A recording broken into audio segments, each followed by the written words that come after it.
Hi, this is Eric L. Dunavant, the Mindset Disruption Strategist. Welcome to Redefining Success, the Kingdom Builder Spotlight. Today, joining me, and we're going to have a great time, is Chad Burmeister.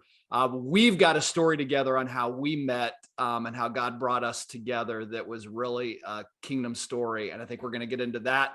He is the CEO of xhuman.ai and the founder of the Living a Better Story retreat, which we definitely want to spend some time talking about as well. So stick around. You're going to enjoy the next 30 to 40 minutes with Chad as we kind of unpack everything that God is doing in his life. Chad, thank you so much for being here.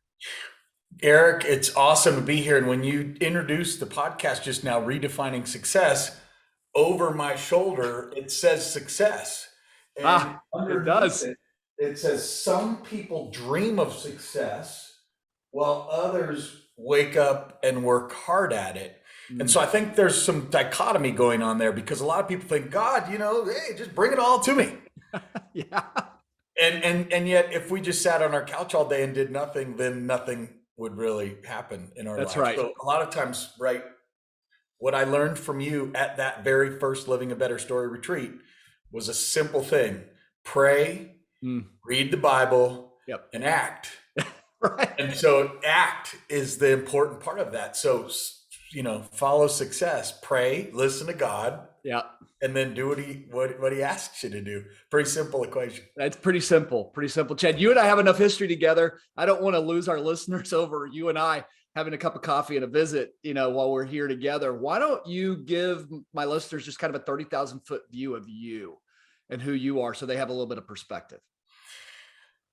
Yeah, well, it's funny. I've got some skateboards hanging on my wall. That's how I started, right? I was kind of a rebel without a cause living in the neighborhood that I now live in. So I made a Oh, wow. 360 turn all the way around the world. Um, I was the rebel because to be truthful, I didn't think my dad loved me. And so I Mm, made up a story about it. And it mm, caused me to do a lot of things in my life that were proving that he should love me, and I mm. had to measure up. So if I go back to the skateboarding, a little bit of a shaved side of the head and a mohawk, like those are the things that I did as a rebel to try to earn my dad's favor and love.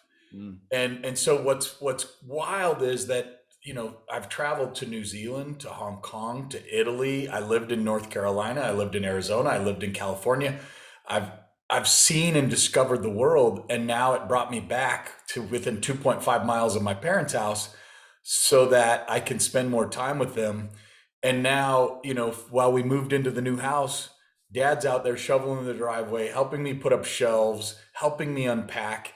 And what I learned looking back is that he showed love in a different way. I wasn't receiving it. And Mm. so that's the roots. Since then, I've been successful in my Yeah. career, according to the world's view. Right, written 4 or 5 books, a couple of kids' books recently. I'm very happy and excited for that because of the way we can change the world. But I always shot for the brass ring. I was always like, okay, if I can make more money than my dad made, because he told me about that one time. He goes, just shoot for happiness. Mm. Don't worry about it. If you don't make the money I make, and I'm like, oh, that means I need to go work harder, and show them. And It's so amazing the how we year do that I that. made more, I faxed him the copy of my W-2, and I'm like, hey, check it out. How about now?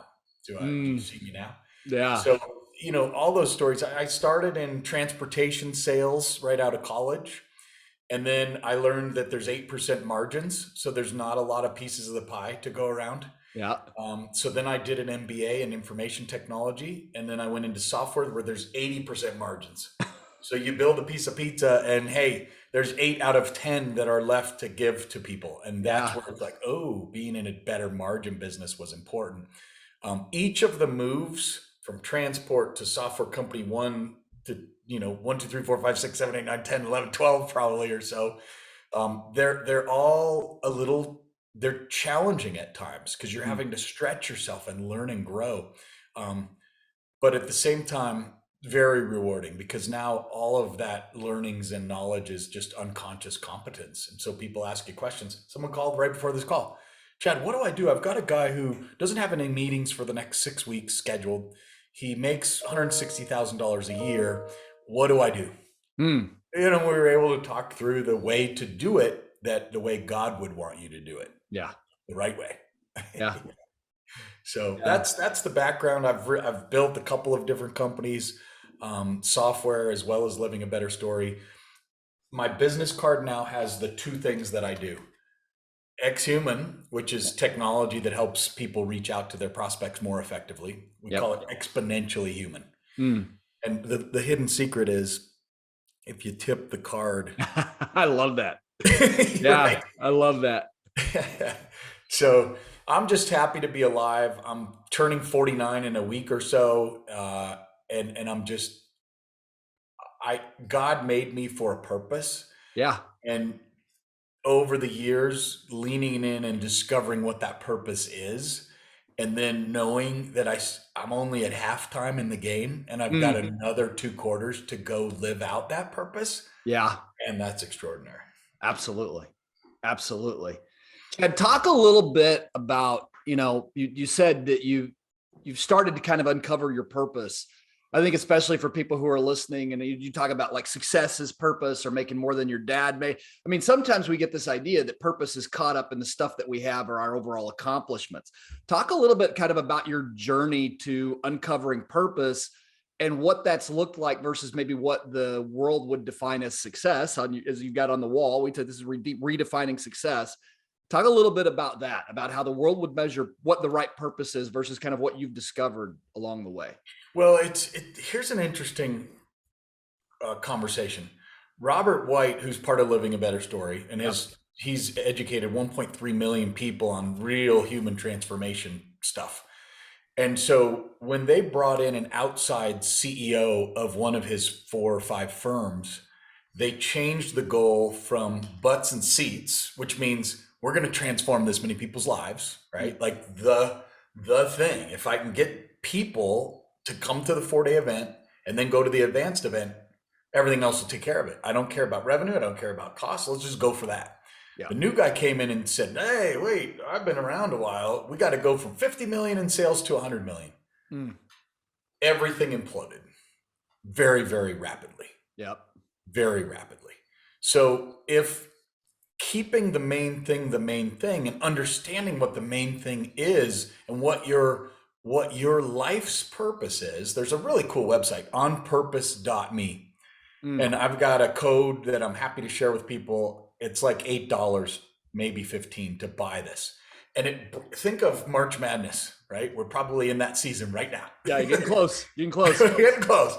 So when you bracket this team versus this team, and then finally it comes down to the end, that's what this 2-word purpose statement does. And this guy, Kevin McCarthy, who's been doing this for 30 years, he wrote a book on purpose. He's invested a lot of time on it.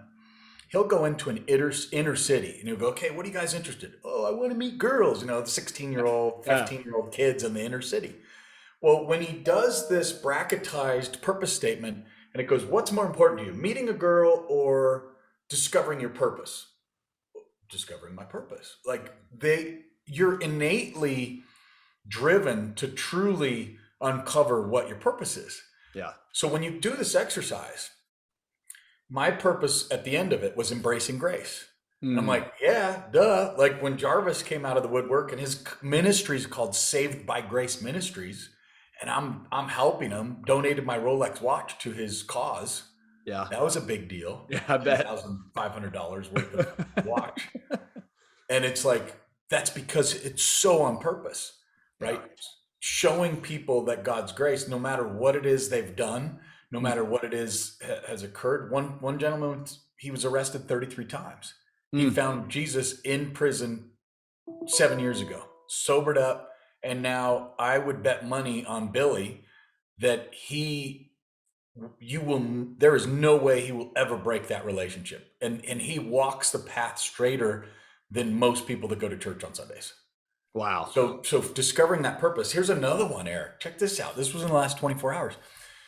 I got introduced to this guy who, wow, he lived in Chicago. He did bad things. In fact, was going to be charged with murder.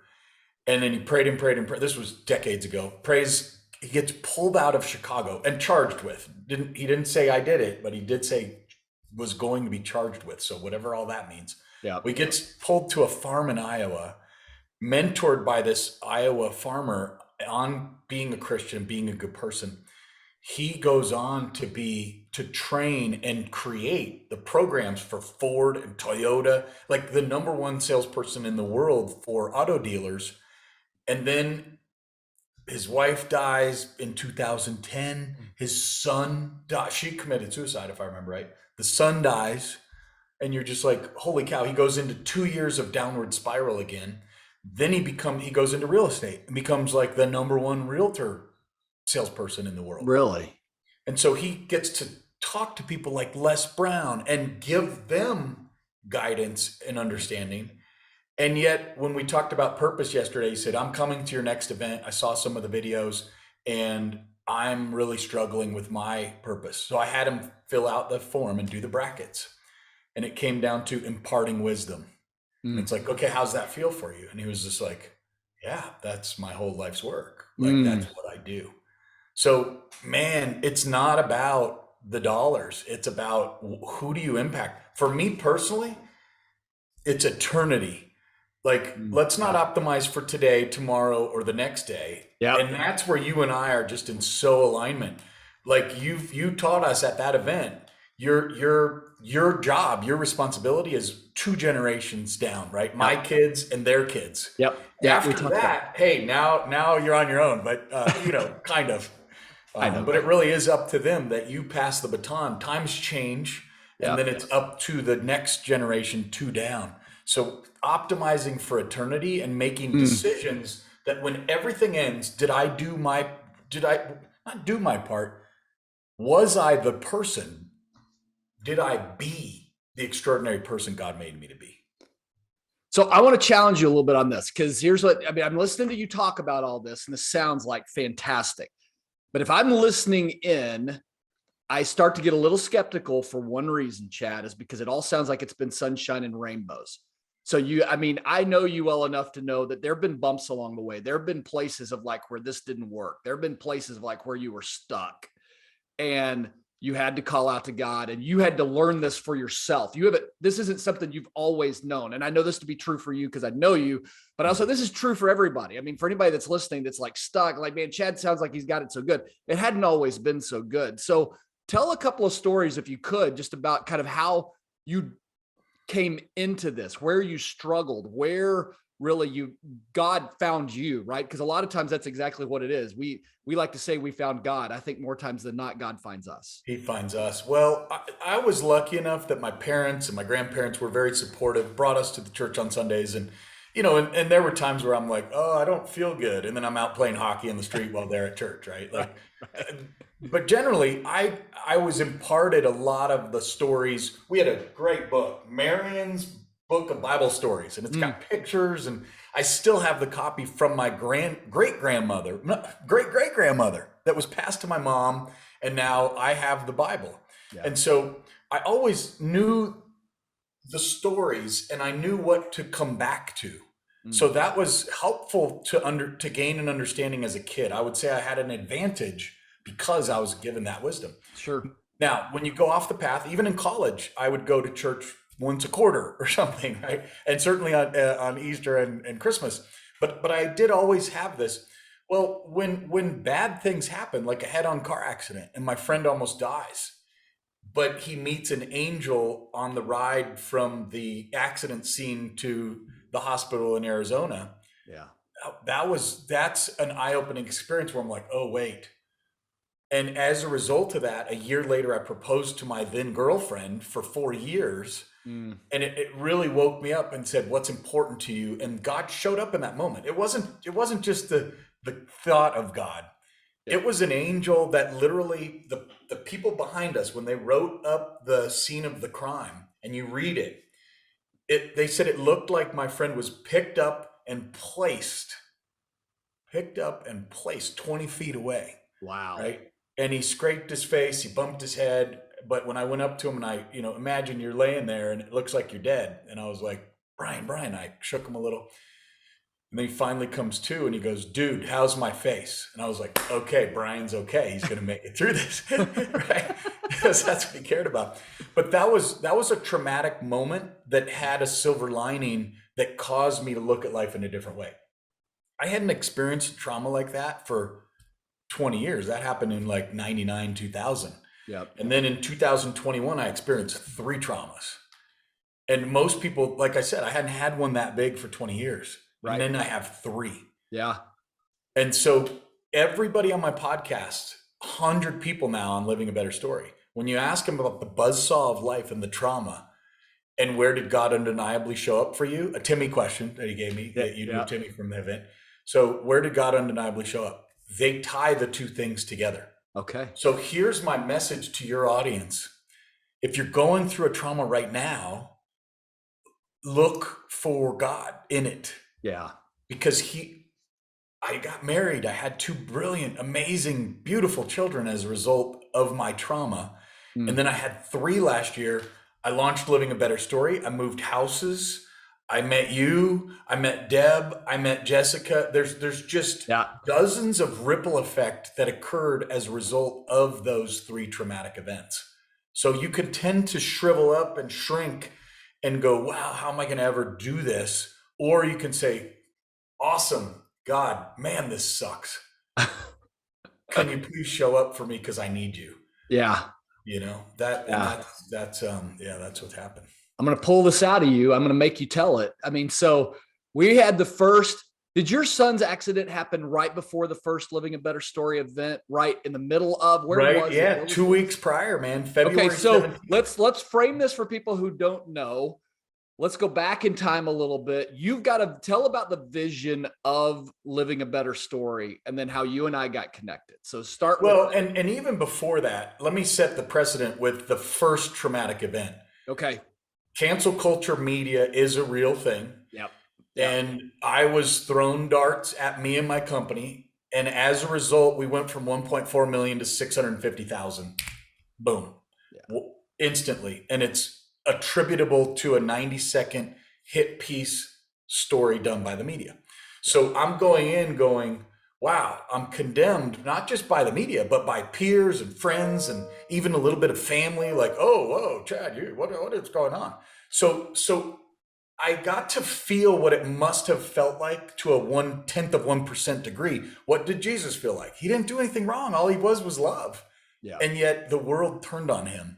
So that was the start of 2021. A couple weeks later, it's February 3rd. It's our anniversary. We go skiing up in the mountains. My daughter comes, her boyfriend at the time. Awesome day. 2 weeks later, we get the phone call. Ring, ring. And he called my wife and says, hey, I've been in an accident. Send an ambulance. And we're like, what, a car accident? I'm kind of trying to listen in. What, a car accident? No. A cooking accident, and half of my face has been burned off. And both of my hands have been burned on both sides. So you just go, okay. And then the first 2 minutes, the shock hasn't set in yet, right? It's just like when someone passes away, you're kind of like, okay, yeah, it hadn't hit you. My wife gets it very quickly. She's like, okay, I'm getting in the car, bye. And I'm like, wait, let's finish dinner. No, that's like, because we're there with my wife, my daughter, and our nephew and niece, and we're babysitting them for the weekend. Got it. So that was the scene. So then it's like, okay, Todd, what do we do? Call my brother. And so then she goes there, they get picked up, and then I go to the burn center, and I wait for 3 hours. And I'm on my hands and knees praying to God, going, God, I trust you. I have faith. Your will be done in this. If my son's burned and you can't recognize his face, may that be for your glory. Like whatever happens is meant to happen. So then 3 hours later, he gets there and his face, it was fully burned. Half of his hair was burned off and charred. Both hands were just completely missing the skin on both sides. So my wife and I just prayed. I posted on LinkedIn, and I have 20,000 followers, and I said, hey, please pray for my son. I showed a picture of a mountain that says faith on it. And so instantly I ran to Jesus. I sprinted, where some people are like, how could you let this happen? It's like, no, God, he's there to pick up the pieces, man. Absolutely. He's not the one with the 2x4. Right. And a lot of people get that wrong. So we pray, it gets out to the United Airlines Pilots Association, and like thousands of people are praying and commenting. And you could feel it. You're like, whoa, this is coming to my son. Yeah. And this is neat. So it went from bad to worse, because by day 7, it was just, they peel off your skin every day. They scrape it off in a bath. And then they're like, hey, we think we're going to have to take half his thigh and put it on his face and sew it on. Mm. And they're like, but we do have this new treatment that we're considering using. We'll see if we're able to do it. Night before, there's no way we can do it. We're going to have to take half his thigh. So we pray all night. My mom was up all night. Mm. Faith, faith, faith, faith, faith. And I literally fell to my knees on the way to the parking lot that night. And I'm like, God, I've never asked you for a miracle. I've asked you for things, but never for a miracle. And I was like, please, in your name, just give us a miracle that the only way it could be described as a miracle. Yeah. And that was my prayer. And then the next day, he's in good spirits. He's ready to go into surgery. And then they're like, we're going to still see if we can do the RECELL treatment, but we're not sure. They come out and they're like, good news. We only took an inch. And we did the RECELL treatment. It has a 50% chance of taking. So the gauze is on. 2 weeks later, man, they start to unwrap the gauze, and it's like, whoa. Then the nose is the last piece. And we're like, that was really one of the worst parts. And then they took that off, and it was just like yours and my nose right now. Miracle, miracle, miracle. So I had the luxury of having known God, that he's there for me even when I'm not there for him, when I was a kid. Yep. And having the ability to come back. He'll take me back anytime, 7 times 77 to infinity. Yeah. And so being able to say, wow, now I'm in another trauma this year, just 3 weeks later. Remember, before I said it felt like what it must have felt like to be Jesus. Now I get to feel like what it's like to be God. Like, holy cow, my son is burned. Yeah. I would do anything for him. I would die myself for him. Mm-hmm.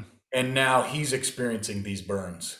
Mm. And so faith, he was healed. So that's really, we were working on living a better story already. Yeah. And that experience just helped me to see everybody. It doesn't matter where you're from, what your background is, how many times you've sinned. If we can take on the view of God as everybody is the same precise value. Mm. Yeah. Right? Seeing people. So at the last Living a Better Story retreat, Jonathan, a guy from Southeastern Food Bank, said, Chad, the gift I see in you is you see people the way Jesus would see people. Mm. And you have that skill set. And I've always done that. It doesn't matter if you're shortcomings in certain areas. You're not. You're perfectly made in God's image to be the puzzle piece that you are. Yeah. You matter. Yeah. Yeah. So tell people who don't know what Living a Better Story is. I mean, you and I keep talking about it. What was the vision for it? And kind of as God, I love the way that God does this, right? You're like, this is what this is going to be. And then God's like, yeah, you go and build it. And then he turns it into something beautiful, much more beautiful than you could have ever imagined. Tell the story of Living a Better Story. Well, what's neat is Eric had used Living a Better Story on your website in a paragraph or something, right? It wasn't like a movement, or it was part of your message that, hey, you're living a good story. What if you could be living a better one? It's just a simple question. So when Eric flew to Florida and presented at Board of Advisors, where I'm part of, and posed that question to the audience, it stuck with me. And I was like, wait a second, that's a really good question. Yeah. And so if you think of before and after Jesus, BC, right? Before Christ, after Christ. Yep. And it's like, you're living a good story. What if you could be living? So here's the before and after. Mm. Once you discover that you were made perfectly and you're saved by grace, and that nothing you do can earn the favor of God, you already have his favor. Yep. Helping others understand that there is a living a better story on the other side, no matter what, right? Just by having a relationship, accepting that you're made for a purpose, man, like that's where I was born. And then I remember going to you, I'm like, hey, is it okay if we use this phrase? Because I think it's really starting. And so the way we met is someone heard you on a podcast from Board of Advisors, Yeah. Yep. Marlon. Yep. So he said, "Hey, you need to meet Eric Dunavant." And so that's how we met. Then you came to board. We met for breakfast like a week after we talked on the Yep. phone. Yep. Spent 2-3 hours before you came a day early to come meet up. So that's the other part here is listen to when God talks to you and pray on it. Because there's false prophets, there's all Sure. kinds of stuff. But every true believer that has a relationship with the Creator, I find says, you know what, let me just pray on that for a day. I'll get back to you. And it's just when you go to the source and you go to, it's like Memphis sort hub at FedEx where I worked, right? There's the middle. And so we all rely on that. We may not see eye to eye on certain things, but we see eye to eye on one thing. That's for sure. Well, I mean, we go back to what you and I were talking about is like pray, read your Bible and act. The other thing too, that when we talk about success and kind of what's going on with, living a better story is sometimes God will give you, this is my experience, sometimes God will give you a gift that is not yours to keep or hold on to. So if you were to go look at all of our marketing right now, Living a Better Story is not there anymore. We are now talking about redefining success. It was our gift for a season to let go of. Wow. And so you look at, sometimes success means that I hold on as tightly as I can to something. The world would say, you had that idea, you came up with it, hold on to it, protect it, trademark it, or let God go use it wherever he's going to use it and release it. And do we ever see that? Do we ever stop for a moment and go, you know what, that was mine that was God's gift to me. And I was the steward for a season and God brought another steward for that message and it's not mine anymore. It's funny because just yesterday talked to a person who went to prison for 12 years for murder, was charged with murder. He's got a story about all of it. And it was an accidental. It was one, there really is some behind the scenes to it, but he served his time and found God. And he was holding on to, hey, I'm building this acreage. I need you to sign an NDA before I can talk to you about it. And I'm like, wait, we're building a 60-acre farm in Florida. If you tell me something and we use it, that's great. We should all share in God's glory and pass it on. So it's interesting that we got to this part of the conversation, given that was just a conversation yesterday. That is. Where Living a Better Story is, it's a podcast. There's 100 interviews, 30 minutes each roughly. Yep. Highly encourage you to subscribe to it. We do one a week. For 30 days, we did a 30-day blitz of one a day. Oh, wow. Because you'll hear people, their childhood dreams. There's a handful of people had squelched childhood dreams, so that's rough. Most of us have a positive outlook on life. Then we go through a buzzsaw moment or moments, and then God undeniably shows up for us. And it's time and time again. So getting to know that other people go through similar peaks and valleys, like we talked about earlier, is it's important to get that. Then there's a book called Be Extraordinary. And it takes the 4-day intensive that we do and experience and puts it into a book format and also exposes the top 2 questions from those podcasts. What's your buzzsaw moment and where did God undeniably show up? And it puts it in a condensed format so that you can read 3 or 4 stories as part of childhood section. And then you go through an experiential exercise with your small group. So it's a highly transformational workshop that has been delivered to 1.3 million people and now is available in bite-sized chunks via chapters and Zoom meetings. Wow. So if someone wants to learn more about the Living a Better Story event, where do they go? Go to livingabetterstory.org. Okay. And you'll see the events. We have not updated the new one, but I'm told we're having one in June because Robert say it so. And 2 people already said, I want to come to your next event. So I was honestly, after this one, I'm like taking my foot off the gas and God's like, no. And he pushed my foot back down to the pedal. So who should consider attending? Who's the right person? How do I know that I need to come? If you have a queasy feeling when you wake up in the morning, like, I'm just, is today going to be good? I'm not sure about my job. I'm not sure. I've been married for 20 years. Are we still in love? My finances aren't right. Should I move across the country? Any kinds of questions where you're not in full congruence with what God intended you to be, Mm, mm, come. You're living a good story. You can be living a better one. And I promise you, it starts with complete your past, not forget it, complete it. Think of a book, 12 chapters. Chapter 1. Oh, that was cool. Chapter 2. Oh, that's terrible. I yeah. don't even want to think about that. Well, you have to be able to complete it and move the page. So Mm, complete your past. Then, now that you've completed it, you've left the baggage behind. You've taken off. One guy, Jarvis, put on a backpack and he goes, here's what I was doing. I was like carrying it. Then I was putting it on the ground, but walking around it. It was keeping me kind of tied to it, even mm, though I took it off my back, but I was walking in a circle. Now it's behind. And there's Bible quotes that even David said, leave my stuff at the door. yeah. And it's like, wow. So leave that behind. Then tell the truth about your current reality. When you look around, as simple as like, I have a dresser and it was a little bit cluttered with two things on it. And this happened maybe 2 years ago after one of these first events.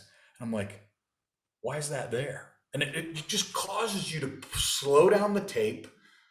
If you're having a challenge with your significant other, have the conversation. Yeah. But it causes you to just slow things down a little and then create your future or live a better story. Yeah.